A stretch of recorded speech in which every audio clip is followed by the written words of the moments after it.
وبركاته. أعوذ بالله من الشيطان الرجيم. بسم الله الرحمن الرحيم.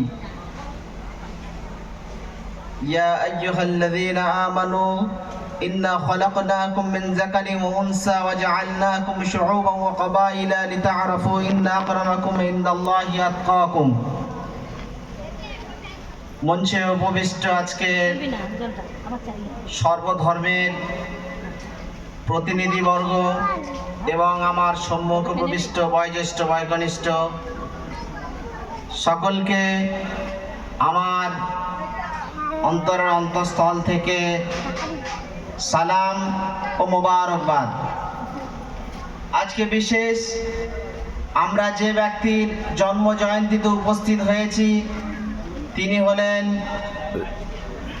এই হুগলি জেলায় জন্মগ্রহণ করেছিলেন, কিন্তু তিনি দক্ষিণেশ্বরের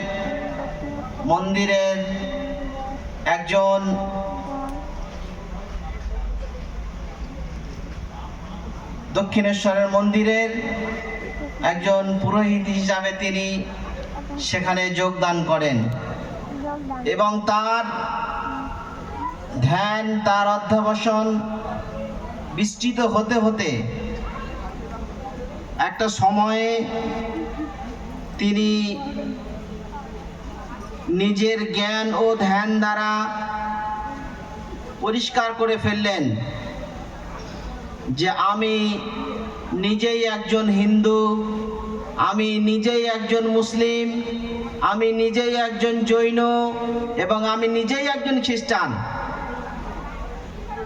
তিনি উপমা দিলেন, বললেন একটা পুকুর থেকে যেমন পানি পান করা হয়, কোনো হিন্দু যখন পানি পান করছে তখন সেটাকে জল বলে পান করছে, আবার কোনো মুসলিম যখন পানি পান করছে সে তখন পানি বলে পানি পান করছে, আবার একজন খ্রিস্টান যখন পানি পান করছে সে সেটাকে ওয়াটার বলে পান করছে।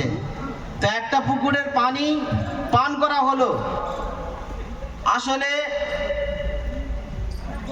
আসলে আল্লাহ বা গড বা ঈশ্বরকে পাওয়ার এগুলো এক একটা পথ হলেও আসল সেই সত্তা হলো একই। সেই একই সত্তা সকলেই পূজা করে চলেছে, তাকে পাওয়ার। এবং প্রত্যেক ধর্মের মূল মন্ত্র হলো যে সেই পরম আত্মার সাথে মানুষের সম্পর্ক গড়ে দেওয়া। পবিত্র কালামুল্লাহ শরীফে ঠিক এমনই কথাই বলেছেন। আল্লাহ তাআলা বলেন, হে মানুষ সম্প্রদায়, তোমরা শোনো, আমি কিন্তু তোমাদের একজন পিতা এবং একজন মাতা থেকে তৈরি করেছি। তারপরে আমি তোমাদের নানা গোত্রে, নানা শ্রেণীতে, নানাভাবে তোমাদেরকে বিভক্ত করে দিয়েছি যাতে তোমাদের পরিচয় বেড়ে যায়। তো আমরা সারা পৃথিবীতে যত মানুষ রয়েছি, যত ধর্ম রয়েছে, সকলেই আমরা এক মায়ের সন্তান। আমাদের মধ্যে ভেদাভেদ বলে কিছু নেই। শুধুমাত্র সেই গুরুজির সেই কথাই শেষ কথা যে যত মত তত পথ।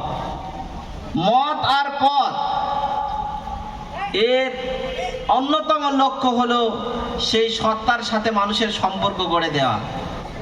তো আমরা গত দিনেও আমরা একে অপরের সঙ্গে ছিলাম, আজকেও আমরা একে অপরের সঙ্গে মিলে রয়েছি, আগামী দিনেও আমরা একে অপরের সাথে মিশে থাকবো ইনশাআল্লাহ।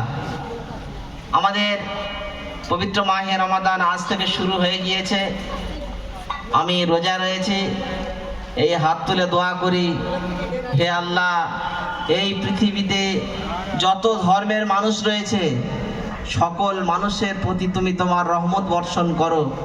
সকল মানুষের মধ্যে ভ্রাতৃত্ব গড়ে উঠুক, হিংসা, ঘৃণা, কিনা, কাপাট সকলের মধ্যে থেকে উঠে চলে যাক। আল্লাহ পাক আমাদের সবাইকে কবুল করে নিন। ওয়া আখিরু দাওয়াহুম আলহামদুলিল্লাহি রাব্বিল আলামিন। আসসালামু আলাইকুম।